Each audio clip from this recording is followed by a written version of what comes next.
चमत्कार की बातें करते थे। मैंने कई वीडियो में कह चुका हूं, चमत्कार आम इंसान नहीं कर सकता। आम इंसान इसलिए तो गीता का ज्ञान किसी ने एक्चुअली समझा ही नहीं है, क्योंकि चमत्कार कराने वाली उसके साथ सूक्ष्म जगत की आत्माएं होती हैं। बिल्कुल। आप योग निंद्रा भी करो ना, कि योग निंद्रा की भी वीडियो है, जो योग निंद्रा की विधि करते हैं ना, हाँ जी, तो उसके अंदर आसपास आत्माएं आ जाती है उसको पावर लेने के लिए।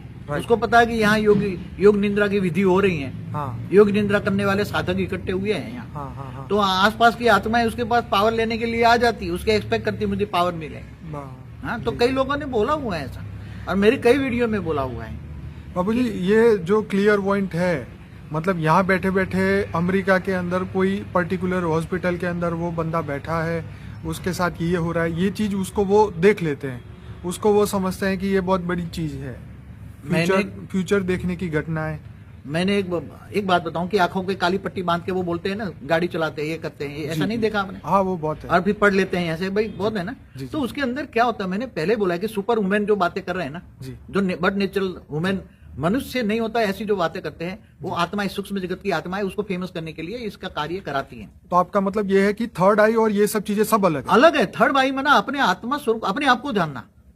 दूसरों के जानने की क्या जरूरत है तुम्हें? तुम चमत्कार कराओ तो क्या दुनिया बदल जाएगी?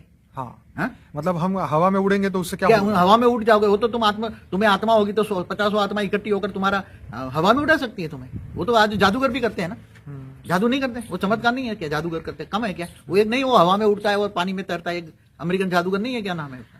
बाबू जी, अभी तो दुनिया भर में बहुत सारी घटनाएं ऐसी घटती है जो साइंस के एक्सप्लेनेशन से बाहर है, और हम तो इनको छोड़ देते हैं, क्योंकि अब जो है रियलिटी, अब लोग समझे हम उसके ऊपर। देखो, रियलिटी में ये सब छोड़ो, ये सभी चक्कर में मत पड़ो। ये बहुत बड़ा ज्ञान सागर है, हमारे हर वीडियो देखो तो पता लगेगा ज्ञान कितना है। लोग सिद्धि के पीछे जाते हैं, मगर सिद्धि से क्या करोगे तुम? सिद्धि से क्या मिलेगी? सिद्धि बनकर क्या करोगे तुम आत्मस्वरूप बनकर क्या परमधाम में जाओगे सिद्धि से? मुझे बताओ। इन विधियों से हवा में उड़ोगे तो क्या हवा में उड़कर परमधाम में जाओगे? ये तो विश्वामित्र ने कई हजारों साल तपस्या की तो भी तीसरे लोक में, स्वर्ग लोक में नहीं गया था जी। शरीर के साथ। हाँ, स्वर्ग लोक में नहीं गया, पहुंचा नीचे त्रिशंकु बन गया था। विश्वामित्र भी। सही बात। तो तुम इन सभी चक्करों में मत पड़ो, ये सब फालतू बातें हैं। केवल तुम आत्मा और परमात्मा दो चक्कर में पड़ो। क्या केवल तुम कौन हो? तुम एक आत्मा हो। कहाँ हो? तो तुम आत्मा स्वरूप में स्थित हो जाओ। कई बार मैंने विधि बताई है। लाइट का सहारा लो, व्हाइट लाइट का सहारा लो। आत्मा तुम्हारी एक अति सूक्ष्म बिंदी है, और वो उसका सहारा लो और ये विधि करो। तुम बैठ के भी करो, सोते सोते भी कर सकते हो। कई हमारी ये हल्का योग है, कोई अपने आप को जानने का है। आत्मस्वरूप में मतलब अपने आप को जानने का, और स्थितप्रज्ञ हो जाओगे, आत्मस्वरूप की अनुभूति होगी, और फिर मुझते परम धाम से परमात्मा को याद करोगे।